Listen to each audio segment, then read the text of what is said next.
जो 5 राज्यों के जहां चुनाव होने हैं उन तमाम राज्यों के चुनाव के तारीखों का ऐलान कर दिया जाएगा और इसी के साथ इंतज़ार की जो घड़ियां हैं वो ख़त्म हो जाएंगी और सभी लोग अपनी अपनी तैयारियों में जुट गए हैं। जो सियासी दल हैं वो लगातार अब तक एसआईआर में लगे हुए थे, अपनी अपने दावों की प्रस्तुति कर रहे थे। खास करके पश्चिम बंगाल की अगर बात करें तो एसआईआर को लेकर पश्चिम बंगाल और चुनाव आयोग दोनों सुर्खियां बटोर रहा था।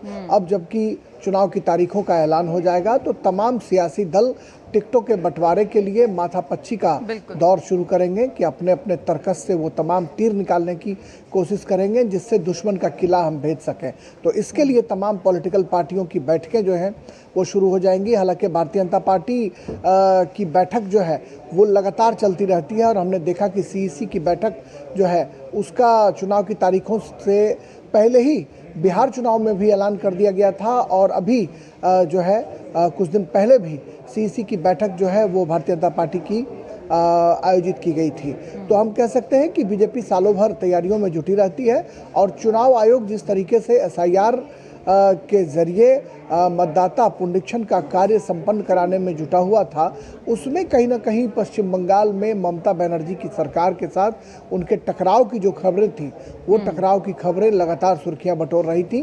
तो अब बस इंतज़ार की घड़ियां खत्म होने वाली हैं जया, और कुछ ही हम कह सकते हैं कि घंटों मिनटों में चुनाव की तारीखों का ऐलान हो जाएगा और इसी के साथ पश्चिम बंगाल, असम, केरल, तमिलनाडु और पुडुचेरी में चुनाव कराने की तारीखें जो हैं वो घोषित कर दी जाएंगी और तमाम पॉलिटिकल पार्टियां अपनी अपनी तैयारियों को अंतिम रूप देने की कोशिशों में जुट जाएंगी। बिल्कुल, लेकिन इस लाइन पर तो सवाल बना रहेगा कि टकराव खत्म होगा या और बढ़ेगा। फिलहाल रुक कर लेते हैं चेन्नई का। चेन्नई में अक्षया नाथ हमारे साथ जुड़ चुकी हैं। अक्षया, यहाँ पर जैसे जैसे तापमान बढ़ रहा है, चुनावी तापमान भी और बढ़ता हुआ साफ तौर पर नजर आएगा। तो ऐसे में चुनाव को लेकर जो हलचल है उसका थोड़ा सा बताइए, क्योंकि जैसे ही तारीखों का ऐलान होगा पॉलिटिकल पार्टीज भी लग जाएंगी रैलियों में और वोटर्स को लुभाने में। बिल्कुल जया, हम देख रहे हैं कि ग्राउंड जीरो तमिलनाडु और पुदुचेरी ऑलरेडी किक स्टार्ट हो चुका है। यहाँ पे हर महीने हम देख रहे हैं कि chief minister MK. Stalin, deputy chief minister Udhayanidhi Stalin और एआईएडीएमके और बीजेपी के लीडर्स ईपीएस और नयना नागेंद्रन भी कई सारे डिस्ट्रिक्ट्स में जाके प्रचारण कर रहे हैं और यहाँ पे already 3 times prime minister Narendra Modi ji की भी रैलीज हो गया है। तो हम देख रहे हैं कि यहाँ पे ग्राउंड जीरो ऑलरेडी शुरू हुआ है और इसके अलावा डेट्स के हिसाब से हम देखेंगे तो पिछले बार 2021 में अप्रैल 6 को हुआ था तमिलनाडु और पुदुचेरी में चुनाव और इस बार भी यहाँ के जो पॉलिटिकल पार्टीज जब ज्ञानेश कुमार को मिले थे उस टाइम पे कहा गया था कि जो छुट्टियां हैं उसको याद में रखे, जो फेस्टिवल्स है उसको याद में रखे, वो डेट्स अवॉइड करके दूसरे डेट्स चुनने के लिए लाइक अप्रैल 14 और 15 तमिलनाडु और पुदुचेरी में हम देख रहे हैं कि तमिल न्यू ईयर और पुदुचेरी में भी तमिल न्यू ईयर हो जाएगा। तो वो 2 दिन के अलावा और लॉन्ग वीकेंड्स के अलावा कुछ दिन चुनने के लिए सजेशन दिया गया था पॉलिटिकल पार्टीज की तरफ से। और दूसरी चीज थे कि हर साल हम देख रहे हैं कि हर बार जब चुनाव होता है सिंगल फेस में ही तमिलनाडु में खत्म हो जाता है, पुदुचेरी में भी। तो इस बार भी यही रिक्वेस्ट दिया गया है इलेक्शन कमीशन को कि सिंगल फेस में ही इलेक्शन खत्म करे तमिलनाडु में। और पिछले बार जब इलेक्शंस हुआ था हमने देखा कि तमिलनाडु में लगभग 73% का वोट शेयर हुआ था और पुदुचेरी में बहुत ही ज्यादा वेरी हाई नंबर्स 83% हुआ था। तो इस बार भी जब टर्नओवर होगा वो भी ज्यादा होने के लिए भी प्रयास कर रहे हैं इलेक्शन कमीशन की तरफ से भी। चीफ इलेक्शन कमिश्नर जब तमिलनाडु और पुदुचेरी आए थे उस टाइम पे उन्होंने भी कहा कि पुदुचेरी में अगेन फिर से एक हायर नंबर्स दिखने में चाहिए और लोगों के लिए वो सेंसिटाइज भी कर रहे हैं कि चुनाव के टाइम वोट करना बहुत ही जरूरत है। तो इस बार हम देख रहे हैं कि चुनाव के लिए तमिलनाडु और पुदुचेरी तैयार है और जब चुनाव होगा उस टाइम यहाँ पे और इलेक्ट्रीफाइंग होगा जया ग्राउंड जीरो। बिल्कुल, जिसकी झलक अभी से हम देख पा रहे हैं। केरलम का रुख कर लेते हैं। विवेक नारायण इस वक्त हमारे साथ जुड़ रहे हैं। विवेक, जिस तरह से लगातार चुनावी पारा बढ़ रहा है, प्रधानमंत्री पहुंचकर और प्रधानमंत्री की पहुंचने से ही चुनावी बिगुल का ऐलान हो गया, लेकिन आज तारीखों का ऐलान होगा। ऐसे में क्या कुछ तैयारियां, क्या कुछ हलचल केरलम में इस वक्त नजर आ रही है? यस, वेरी बिल्कुल सच है वो, बिकॉज केरला में इस समय में इलेक्शन बहुत बहुत इंपॉर्टेंट है। Last time LDF has won the elections with 96 seats, और इस समय में एक ट्रायंगुलर कॉन्टेक्स्ट हुआ है, तो एनडीए में भी आ गया है। और रिमेंबर, एक कांग्रेस और सीपीएम का एक बहुत बहुत इंपॉर्टेंट है इस election. Remember, Pradhan Mantri last week, Prime Minister had come here, and Prime Minister has said that BJP should be an alternative in Kerala. He said that both LDF and UDF are of the same coin. And remember, this time, Chief Election Commissioner भी एक target set किया है। उसे बोला है, तो 85% of polling इस समय में चुनाव में आ गया। तो the Chief State Election Commissioner has also said that 85% should be the total target that should be set. So the on the ground, the atmosphere is electrifying as far as Kerala is concerned, because ये election बहुत crucial है। Remember, last time LDF ने 96 seats है, और NDA ने और भाजपा ने अब इस लास्ट टाइम इलेक्शन में उसका कोई सीट नहीं मिलेगा। तो इस समय इट्स वेरी वेरी क्रूशियल। बिल्कुल। और विवेक, जिस तरह से तिरुवनंतपुरम नगर निगम में भाजपा की जीत हुई है, तो ऐसे में जो पुराने खिलाड़ी हैं उनमें चिंता की लकीरें आई हैं। Yes, that is going to have an impact, in this election, because Kerala में local body elections में Trivandrum को mayoral election में बीजेपी जीत गया है, तो उसको एक cascading effect इस assembly elections में हो चुका है। तो that is where the BJP is actually hoping a lot, because Rajiv Chandrasekhar, V. Muralidharan, all these ex-ministers are also contesting this time, and hence BJP is hoping to be a game changer this time as far as assembly elections are concerned. बिल्कुल। तो यहाँ पर रणनीतियों की शुरुआत हो चुकी है, और डिब्रूगढ़ का रुख कर लेते हैं। शुबिना राय हमारे साथ मौजूद है, उनके पास वापस लौटेंगे। यहाँ पर फिलहाल वक्त है राजेश राज का रुख करते हैं। राजेश, जिसका आपने जिक्र किया, इस वक्त ही हम देख रहे हैं कि ताबड़तोड़ रैलियों की शुरुआत हो चुकी है। राजेश राज, किस तरह से देखते हैं कि क्या किसी एक राज्य में, तमिलनाडु जहाँ पर एक फेज में आपका हुआ, और वहीं पश्चिम बंगाल में 8 चरणों में चुनाव हुआ, तो अगर हम चुनाव आयोग की तरफ से समझें तो क्या कुछ एक मेजर यहाँ पर जो मुख्य चुनौतियां चुनाव आयोग के लिए रहने वाली हैं, जिनका जिक्र आज होगा?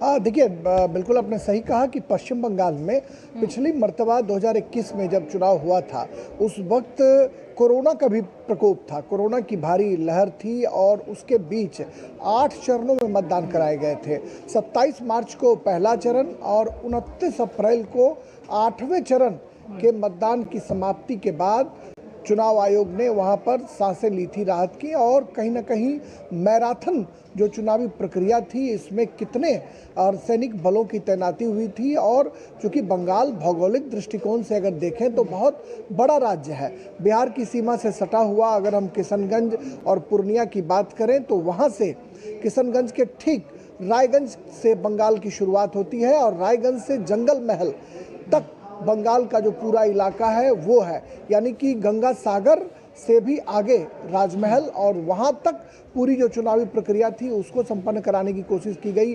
रायगंज मालदा से लेकर के जो बिहार और असम की जो सीमा है, वहाँ से राजमहल तक की यात्रा आप समझ सकती हैं, और इसमें कई पड़ाव आए, और इस पड़ाव के दौरान चुनाव आयोग ने बेहतरीन इंतजामात के बीच कोरोना के कठिन जो हैं वो काल में भी चुनाव को संपन्न कराने की कोशिश की, और भारतीय जनता पार्टी ने एड़ी चोटी का जोर लगाया था। पश्चिम बंगाल में तृणमूल कांग्रेस की सरकार जरूर बनी थी, लेकिन सिंगूर से ममता बनर्जी जो राज्य की मुख्यमंत्री हैं, उनको पराजित होना पड़ा था, और उनके ही कभी शिष्य रहे जो अभी पश्चिम बंगाल में बीजेपी विधायक दल के नेता हैं, और विपक्ष के भी वहाँ पर नेता हैं, उन्होंने उनको वहाँ पराजित करने का काम किया था। तो पश्चिम बंगाल की लड़ाई जो है वो निश्चित तौर पर दिलचस्प देखने को मिलेगी, और सबसे ज्यादा सुर्खियां पश्चिम बंगाल की लड़ाई ही बटोरती भी नजर आएगी। डिब्रूगढ़ का रुख कर लेते हैं। शुबिना रॉय हमारे साथ जुड़ चुकी हैं आखिर। शुबिना, असम में भी हम देख रहे हैं जिस तरह से चुनावी बिगुल बज चुका है, प्रधानमंत्री ने खुद वहां पहुंचकर चुनावी पारे को बढ़ा दिया है। इस वक्त क्या कुछ हलचल हम देख रहे हैं, और चुनावी तारीखों को लेकर किस तरह से वहां पर सुगबुगाहट है? जी, यहाँ पे जो है चुनावों को लेके जो है रैलियां और ये काफी दिन से ही चल रही थी, जैसे आज भी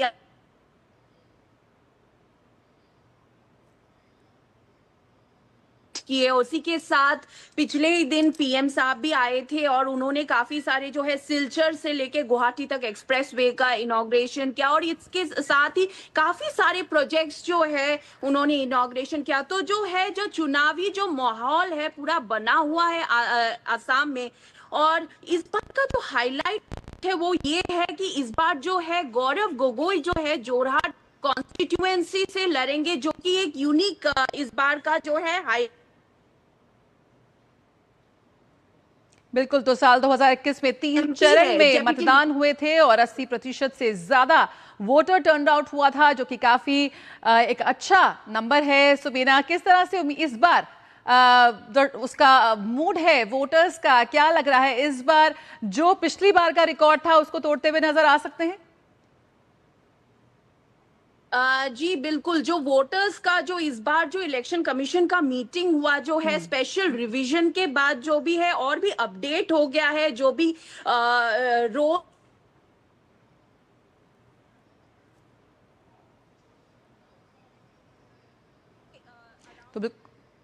तो बिल्कुल विधानसभा चुनाव असम में साल 2021 में 3 चरण में हुए थे मतदान और करीब 80% से ज्यादा वोटर टर्नआउट हुआ था, जो कि काफी अच्छा नंबर है। और इस बार भी चुनाव आयोग की सबसे महत्वपूर्ण कोशिश यही होगी कि किस तरह से ज्यादा वोटर्स बूथ तक पहुंचे और अपना वोट करें। चेन्नई से अक्षया नाथ हमारे साथ जुड़ी हुई हैं। अक्षया, बिल्कुल यहाँ पर कैसे एक कोशिश यहाँ पर होती है चुनाव आयोग की ओर से कि मतदाता को जागरूक किया जाए, और एक बहुत बड़ा एक चुनौती भी है, एक बहुत बड़ा एक उनका टास्क भी है कि कैसे जो रिमोट एरियाज हैं, दूर दराज के क्षेत्रों तक भी पहुंचकर वोटर्स को सेंसिटाइज किया जाए। क्या कुछ इस बार उम्मीद की जा रही है, किस तरह से इस बार चुनाव होते हुए नजर आएंगे? हम देख रहे हैं कि कई सारे फैसिलिटेशन और फैसिलिटीज चीफ इलेक्शन कमीशन ने किया है तमिलनाडु और पुडुचेरी में। और जब 2 दिन के लिए तमिलनाडु विजिट किए थे चीफ इलेक्शन कमीशन के सीनियर ऑफिशियल्स, उस टाइम उन्होंने कहा कि हर एक बूथ के लिए फैसिलिटेशन के लिए कई सारी चीजें वो करा है, जैसे कि water cans, water requirement, water dispensaries, उसके अलावा बूथ के लिए जाने के लिए रास्ते के लिए डायरेक्शंस और सेंसिटाइजिंग अबाउट SAR के बाद कई सारे वोटर्स का नाम निकल गया है वो वोटर्स लिस्ट से। तो उन लोगों के लिए भी एक सेंसिटाइजेशन किया गया है कि हर फिर उन लोगों को अपील करना है तो चुनाव के 10 दिन पहले तक वो कर सकते हैं, उनके नाम फिर से वो जुड़ सकता है उस बूथ के साथ। तो ऐसे कई सारे वर्क इन प्रोग्रेस है। ऐसे ही लोग जो बूढ़े लोग हैं उन लोगों के लिए अगर आने के लिए तकलीफ है तो उनके घर तक जाने के लिए भी सर्टेन रिक्वायरमेंट्स के लिए चीफ इलेक्शन कमीशन ने किया गया है। तो 80+ एज ग्रुप जो लोग बेड रिडन है या नहीं चलने के लिए उनको डिफिकल्टीज है, उनके लिए लाइक स्पेशल अलोकेशंस किया गया है, जैसे कि wheel chair allocation for specially disable people, उनके लिए भी एक चीज दिया गया है। जैसे कि पहले ही अगर इलेक्शन बूथ में वो रिक्वायरमेंट बता सकते हैं तो उनके लिए व्हील चेयर अरेंजमेंट्स भी किया गया है।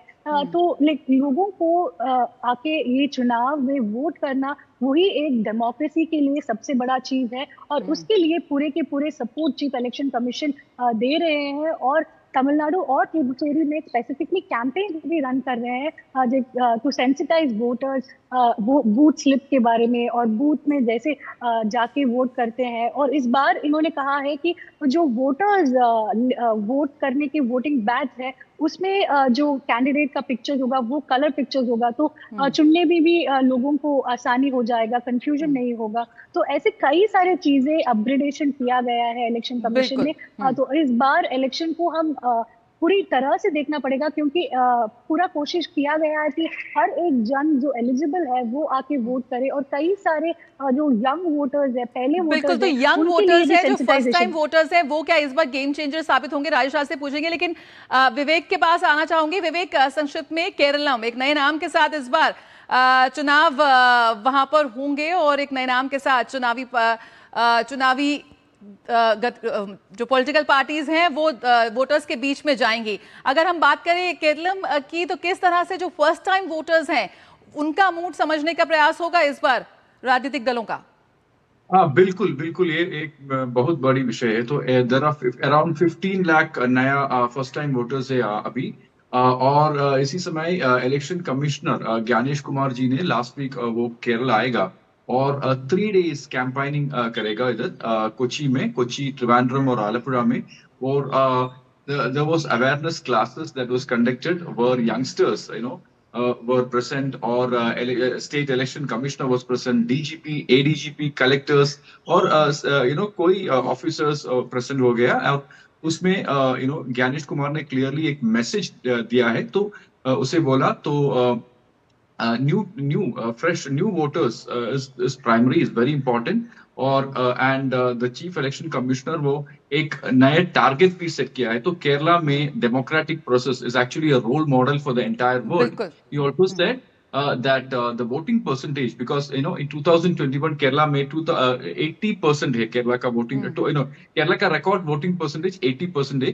तो that should be actually crossed and it should come up to 85%। वो है बिल्कुल, तो इस बार केरला में अपना पुराना रिकॉर्ड तोड़ता हुआ नजर आ सकता है। बहुत बहुत शुक्रिया प्रसन्नजीत बख्शी और विवेक, राजेश राज और अक्षय और सुबीना हमारे साथ जुड़ने के लिए इस खास बातचीत में मिड डे प्राइम में। फिलहाल यहाँ पे रुकेंगे एक छोटे से ब्रेक के लिए। तो कई पहलू हैं इसके और कई ऐसी बातें हैं जिन पर अभी भी लगातार हमारी नजर बनी रहेगी। चुनाव आयोग की तारीखों का आज ऐलान होगा और इसी के साथ बच जाएगा चुनावी